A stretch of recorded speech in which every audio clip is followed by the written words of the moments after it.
Hello everybody, my name is Seth Downs and I'm here to perform my informative speech. This is my crowd, my audience rather, and it is my mother, my brother, his wife, and my dad who is holding the camera. There he is. So, as it spans back around here, my speech is on the Church of God, and that is the Pentecostal church that I am a part of. I actually hold my credentials in it, and so does my dad and my mom. I have uncles and grandparents, so it's a pretty big deal in my life. So anyways, the Church of God actually started back in the 1800s, 1884 to be exact, when a man named Richard Sperling, actually a former Baptist man, was really dissatisfied with the way that churches had evolved and became, and he felt like he didn't really have a choice but to search out the truth for himself. And so he began to study the Scriptures, specifically the New Testament, to come up with an idea of what church should actually be like.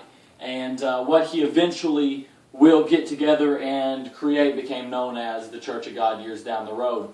Well, like I said, he began to study in 1884, and by 1886, he actually got together with 8 other people in Moore County, Tennessee, and they had their first church. And they actually called themselves the Christian Union at this point in time.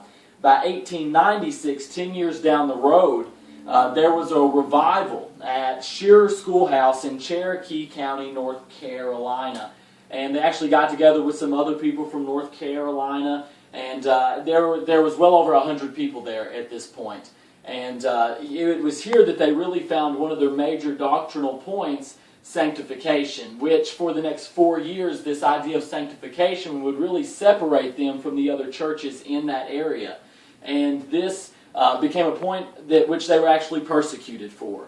And so this kind of really set them out aside from everything else and gave those that was looking for a more profound truth another option to choose from.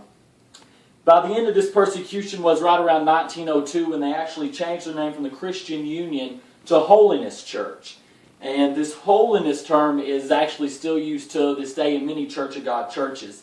In 1903, A.J. Tomlinson actually becomes the pastor of this church and really begins to take it a step beyond what Richard Sperling was able to.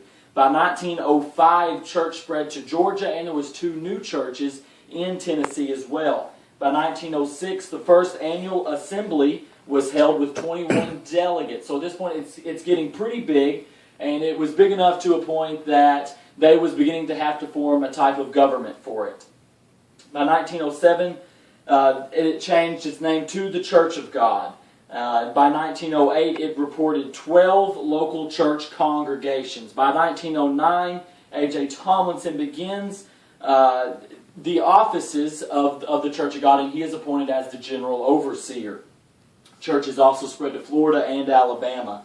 By 1910, there was missions to the Bahamas, and from there it just exploded into where now, throughout the next 100 years, everything from schools to orphanages to women and children ministries, all these things begin to erupt from the Church of God. And what it has become today is an organization worldwide. It's in over 180 countries, has over 7 million members being a part of it and growing by the week. It has over 6,000 churches, almost 7,000 at this point.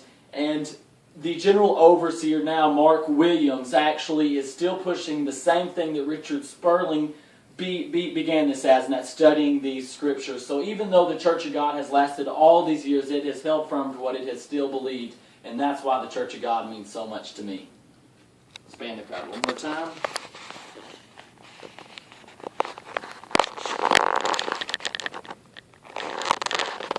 Thank you very much.